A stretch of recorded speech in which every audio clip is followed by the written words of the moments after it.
Olá, meus amigos.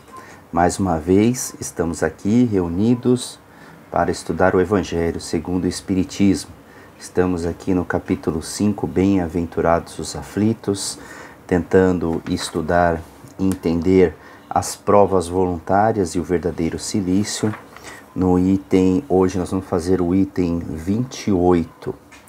É uma pergunta que foi feita, que é o espírito mentor da Sociedade de Estudos Espíritas, lá de Paris, na qual Kardec presidia as sessões, e o espírito São Luís é o espírito protetor da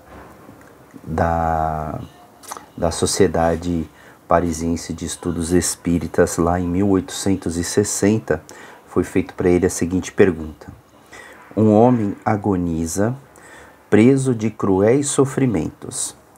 Sabe-se que seu estado é sem esperanças. É permitido poupar-lhe alguns instantes de agonia, abreviando-lhe o fim? Então a pergunta é no sentido de uma pessoa que está prestes a desencarnar, se é permitido para nós aqui na Terra abreviar o sofrimento da pessoa para que ela desencarne mais cedo. Acho que aqui ainda não tinha na época a palavra eutanásia, mas eu não sei ao certo, porém eu acho que ele está falando exatamente dessa circunstância, a gente abreviar a vida de uma pessoa para que ela desencarne mais cedo. Vamos ver o que São Luís diz nesse item 28. Mas quem vos daria o direito de prejugar os desígnios de Deus? Não pode ele conduzir um homem até a beira da sepultura, para em seguida retirá-lo, com o fim de fazê-lo examinar-se a si mesmo e modificar-lhe os pensamentos? A que extremos tenha chegado um moribundo, ninguém pode dizer com certeza que soou sua hora final. A ciência, por acaso, nunca se enganou nas suas previsões? Bem sei que há casos que se podem considerar com razão como desesperados. Mas, se não há nenhuma esperança possível de um retorno definitivo à vida e à saúde, não há também inúmeros exemplos de que no momento do último suspiro o doente se reanime e recobra suas faculdades por alguns instantes? Pois bem, essa hora de graça que lhe é concedida pode ser para ele da maior importância, pois ignorais as reflexões que seu espírito poderia ter feito nas convulsões da agonia, e quantos tormentos podem ser poupados por um súbito clarão de arrependimento. O materialista que só vê o corpo, não levando em conta a existência da alma, não pode compreender essas coisas, mas o espírita que sabe o que se passa além túmulo, conhece o valor do último pensamento.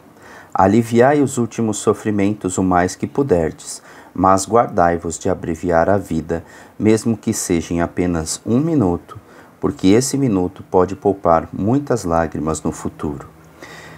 Muitas vezes eu, conversando com as pessoas que passaram por uma situação de um pai, de um familiar, ou de uma pessoa muito próxima, muito querida, que estava com uma doença terminal, muito próximo do fim, do desencarne, e depois o médico fala assim: olha, não tem mais esperanças, e aí o que eu faço? E o médico entra com aquela medicação sedativa para que o paciente pare de sentir dor e ele possa ter um fim que hoje a medicina entende como um fim mais humanizado, né? Isso não é abreviar a vida da pessoa, isso é diminuir o sofrimento. Então não se preocupe se em algum momento o médico lhe comunicou que iria dar uma medicação sedativa porque o sofrimento estava muito grande e foi aliviado a dor do paciente, porque isso não é reduzir a quantidade de vida. Porque se ele tiver que viver, ele vai se recuperar naquele momento e ele vai voltar à vida. Nós estamos dando a esperança. Também alguns equipamentos que promovem a movimentação apenas mecânica do coração, do pulmão,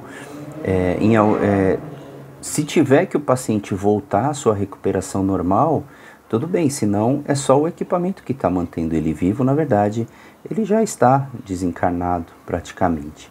Então a gente precisa nessa hora ponderar bastante O que é de fato abreviar a vida? Nesse caso aqui, São Luís diz para que a gente não antecipe o desencarne, mas isso não significa que devemos deixar a pessoa agonizando em dor e sofrimento até os seus últimos momentos. Então, se nós tivermos, como ele diz aqui, aliviai os últimos sofrimentos o mais que puderdes, mas guardai-vos de abreviar a vida. Isso é o que os espíritos não recomendam, porque até o último minuto o espírito pode fazer uma reflexão que vai ser extremamente importante para a sua vida lá na espiritualidade e para as próximas ações e próximos planejamentos para suas reencarnações. Bom, muita paz a todos e até o nosso próximo encontro.